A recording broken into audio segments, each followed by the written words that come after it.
Na continuação, nós vamos ter aí a palestra Internacionalização de Empresas em Áreas de Risco e com Produtos de Risco, né?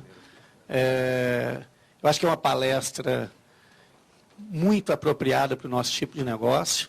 A gente está sempre aí, como foi colocado, petróleo, não temos petróleo na Suíça, não temos petróleo em países que não têm alto risco, então nós estamos realmente em áreas de risco. Eu acho que é uma palestra que de muito interesse para a nossa área. O Sérgio Pereira, né, gerente de mercado internacional da companhia nitroquímica do Grupo Votorantim, está trabalhando nesse mercado exatamente em países de risco e com produtos de risco.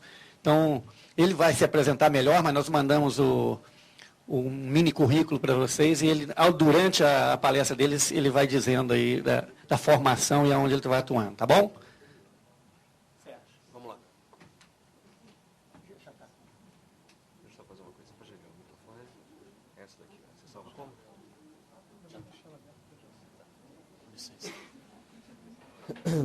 Ligado o microfone, todo mundo me ouve atrás? Tudo bem? Bom dia a todos. Prazer estar com vocês, obrigado pela presença. Vamos trocar um pouquinho de ideia, vamos conversar um pouco sobre esse tema que é no mínimo fascinante para todos nós, porque eu represento uma empresa, trabalho para uma empresa que tem um apetite internacional muito grande, da mesma maneira que a Petrobras também tem. E nesse aspecto nós compartilhamos muitas ideias, compartilhamos territórios, riscos, temos que dominar essa habilidade intercultural para poder fazer ou obter sucesso em relação à presença brasileira em outros mercados. Só para quebrar o gelo, para a gente começar a trocar um pouco de ideia. Bom, primeiro de tudo, Sérgio Pereira, gerente de mercado internacional, responsável por 3 regiões que são Europa, Oriente Médio e África, da Companhia Nitroquímica Brasileira, que é a divisão química do Grupo Votorantim. Não sou o negociador-chefe do grupo todo, porque é um grupo muito grande, altamente segmentado, está dividido em alguns carros-chefe, mas a divisão química é muito curiosa, porque ela não é grande, não pode ser comparada à divisão metais, cimento ou mesmo papel e celulose, que são as mais conhecidas, nem ao Banco Votorantim. Mas é uma divisão muito agressiva e com uma presença internacional, com um grau de internacionalização bastante elevado.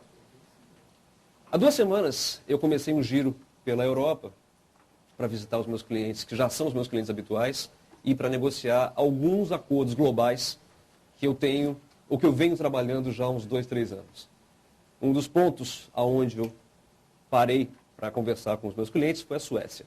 A pequena cidade de Malmo, ao sul da Suécia, muito próximo ao norte da Dinamarca, tanto que separa os 2 países é somente uma ponte. Estávamos lá numa reunião, digamos, para lá de complexa, já que nós éramos 8 pessoas, 3 brasileiros, 5 da parte deles, e essa reunião global, ela visava o quê? O mercado sueco, o mercado italiano, o marroquino, o turco e o mercado da Estônia. A certo momento, nós tivemos que fazer um conference call. E o pessoal da Estônia estava presente, então, à mesa, conversando conosco através de um equipamento qualquer.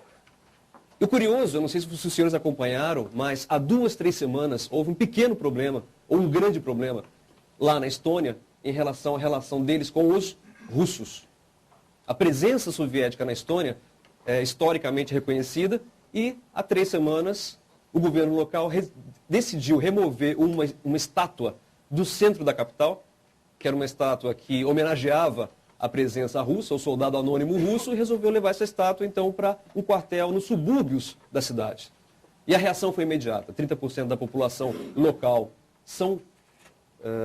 é de origem russa, e ela reagiu imediatamente. O governo Putin, que nós sabemos todos é um governo de características muito especiais, reagiu à altura, e no momento que nós fazíamos esse conference call, e eu tenho muito apetite por leste europeu, especialmente Rússia, eles comentam o seguinte: nós estamos sendo nesse momento alvo de um ataque cibernético. A Rússia atacou a Estônia da maneira talvez mais moderna que a gente possa conceber. Os principais sites da Estônia foram invadidos por hackers e por uma concentração muito grande de mensagens vindas da Rússia. Ou seja, desabilitou, ou os sites foram desabilitados. e acabou desestabilizando todo o clima da nossa negociação. Nós tivemos que deixar a Estônia, então, para um próximo encontro que deve acontecer daqui a alguns meses. Na sequência, o próximo da lista era a Turquia, um mercado que eu gosto muito de trabalhar, visito com muita frequência, fico muito à vontade no ambiente turco.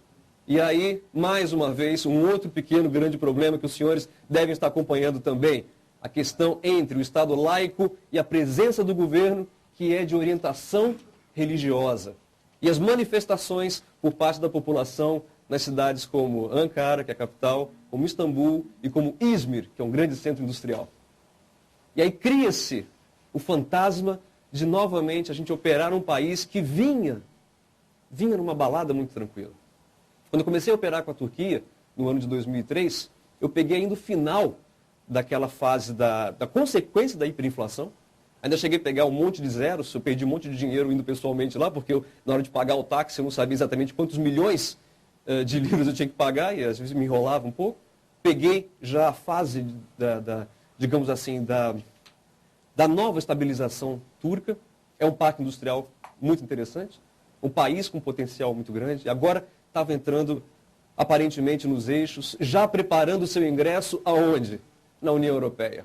Ou, na visão deles, estava preparando o ingresso. Na visão do europeu, não. Claro que não.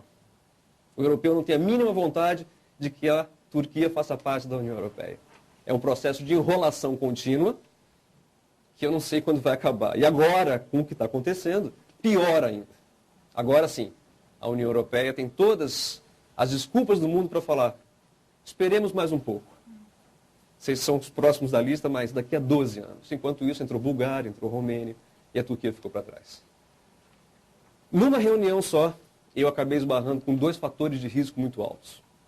Não impede o negócio, claro que não. A gente vai atrás, a gente vai contornar esses fatores, a gente vai entender isso daí. E eu não vou deixar de operar naqueles mercados simplesmente porque fatos políticos, ou religiosos, ou culturais, estão acontecendo e que aparentemente podem deixar nós, como exportadores, um pouco assustados.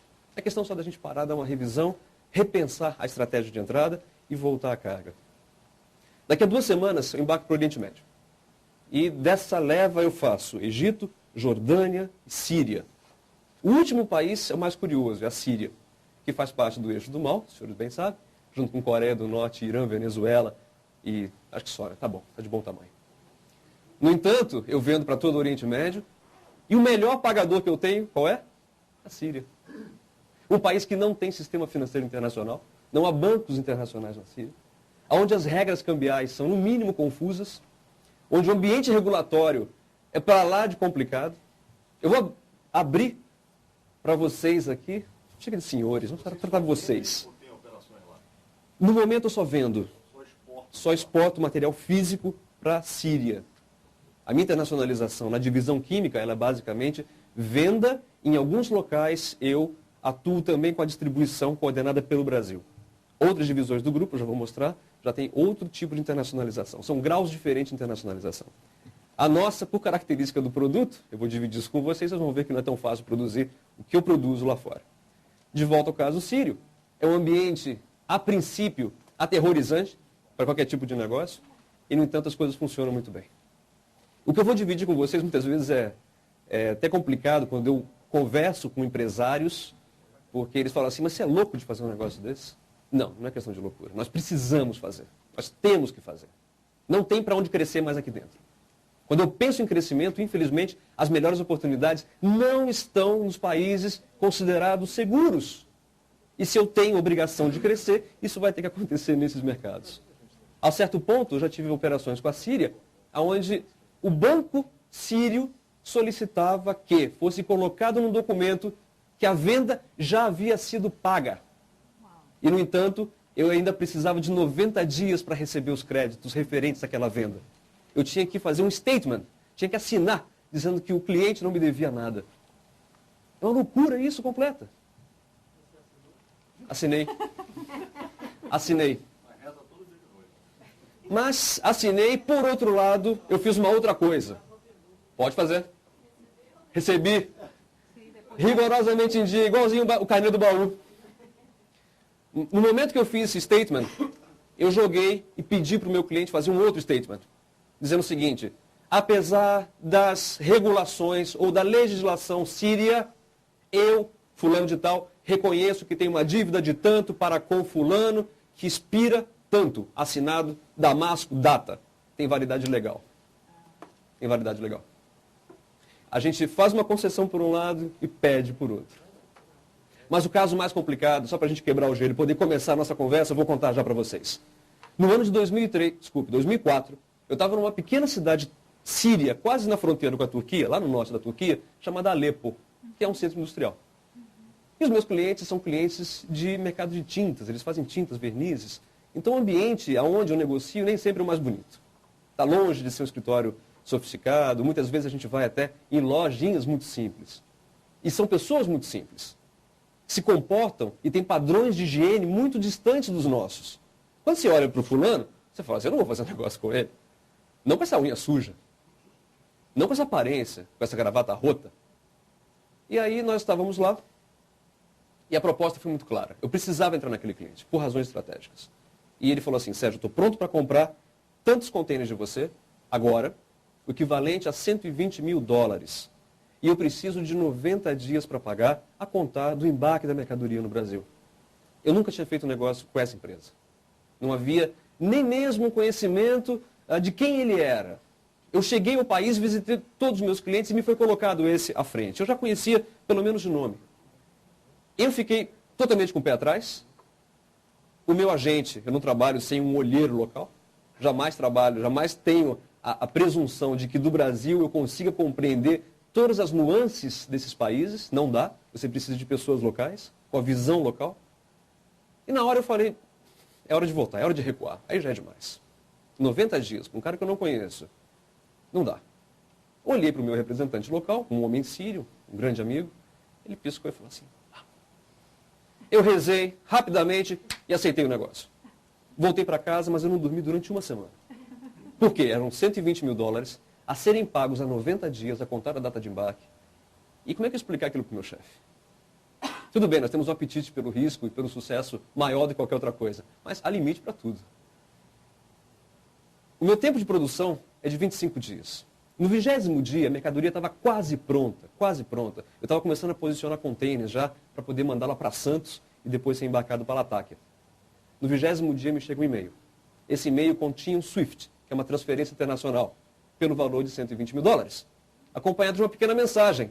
Sérgio, muito obrigado por ter vindo até aqui negociar conosco em Alepo. Muito obrigado pela confiança depositada em todos nós. E olha, como eu tive uma sobra de caixa, coisa que não é muito normal nesse ramo de tintas, eu estou aproveitando para fazer o pagamento antecipado. E eu tenho certeza que, como eu estou fazendo essa grande concessão a você, nós nos tornaremos grandes amigos e nós faremos bons negócios no futuro. Bonzinho, ele, de jeito nenhum. O que ele fez foi o quê? E ganhou confiança. Ganhou confiança e preparou o terreno para a próxima negociação, aonde com certeza o senhor já imagina que ele veio e me arrancou, mas quase me levou o sangue inteiro. Porque no momento que eu quis realocar o preço, negociar uma condição melhor, ele falou, peraí, Sérgio, você lembra que eu fiz um negócio para você que pouca gente faz? Se alguém me contasse esse caso, eu colocaria em dúvida, mas como aconteceu comigo, eu digo para vocês que é totalmente real e acontece. Coisas assim acontecem. Dá para fazer todos os dias? A gente pode recomendar que as crianças façam? Não. Muito cuidado. Mas é isso que eu trago para vocês aqui hoje. A visão do risco e como sobreviver nesse mercado onde de bonzinho não tem nada e onde o risco muitas vezes se esconde aonde a gente menos espera. Quando eu trabalho com os empresários da área privada lá em São Paulo e eu começo um curso que eu tenho de 8 horas somente sobre gestão do risco, a primeira pergunta que eu faço é assim, eu coloco um mapa à frente deles e peço, por favor, faz uma bolinha na região que você considera mais segura do mundo e marca com o número 1. E depois faz uma bolinha na região que você considera menos segura e marca com o número 5. Invariavelmente, a número 1 é Estados Unidos, invariavelmente o número 5 é África, sem separar a África em nenhuma sub-região. Errou totalmente. Por quê?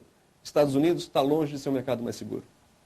Pelo menos em termos de pagamento e performance de pagamento do setor privado. Talvez seja um risco político, claro, eles dão as cartas no mundo, mas não na performance de pagamento das empresas. E a África pode ser considerada como um todo a pior região? Não. O norte da África tem que ser separado da África subsaariana, que tem que ser separada da África do Sul. Ou seja, a análise não pode ser tão simplista assim. ela é muito mais complexa do que isso. Para você navegar nesse mar de águas turbulentas e sair vivo, recebendo tudo que você tem para receber, tem que dedicar um pouco de atenção a uma coisa chamada gestão do risco, que pouca gente faz, porque nós brasileiros somos pouco afeitos ao risco. A gente não gosta disso. Em 2003, aconteceu um caso, só para a gente fazer um link em relação à interculturalidade, que é uma das paixões minhas, eu também dou aula especificamente disso. Vou tirar aqui. Posso? Vou ficando à vontade para vocês, tudo bem? Não dá, muito formalzinho, não combina muito comigo, não. Mas eu parei aqui também, tá? Não vou tirar mais, não vou assustar as meninas, não. Não vou deixar ninguém apavorado, tá? Depois de 2 semanas de Europa, cara, você volta meio carregado, né? Pessoal, em 2003, aconteceu uma coisa curiosíssima. Nós já estávamos presentes no mercado sírio e eu já vendia para um universo de uns 7, 10 clientes por aí. Um belo dia me chega um e-mail desse representante meu. Sérgio, temos um problema. Problema na minha área já é normal. Falei, tá bom, qual é? Mandaram uma carta para o Comitê de Assuntos Anti-Israelenses em Damasco. Eu falei, e? A carta diz que você, Sérgio Pereira, comercializa nitrocelulose, que é o seu produto, em Israel. E todos os nossos clientes já estão prontos para rever todos os contratos e suspender todas as negociações. Eu não fiquei apavorado, não. Eu entrei em pânico. Eu não vendo para Israel, não por motivos políticos, não. Eu não vendo para Israel porque Israel não aceita meu produto, de tão complicado que ele é. Mas, se eu pudesse fazer uma opção, eu digo honestamente para os senhores, se eu pudesse fazer uma opção entre as 19 ou 20 nações árabes e Israel, eu ficaria com o mundo árabe. Até por uma questão de conveniência. Eu vendo muito mais quantitativamente falando no mundo árabe do que eu poderia vender em Israel. O problema é que o meu concorrente francês, não é um cara de jogar muito limpo, fez uma carta falsa dizendo que eu comercializava meu produto em Israel. Ou seja, jogou meu nome na fogueira. E logo aonde, né? Em uma semana eu tive que reverter esse quadro. Fiz uma carta de volta, mandei para o Comitê de Assuntos Anti-Israelenses em Damasco e disse, isso não é verdade. Isso não aconteceu.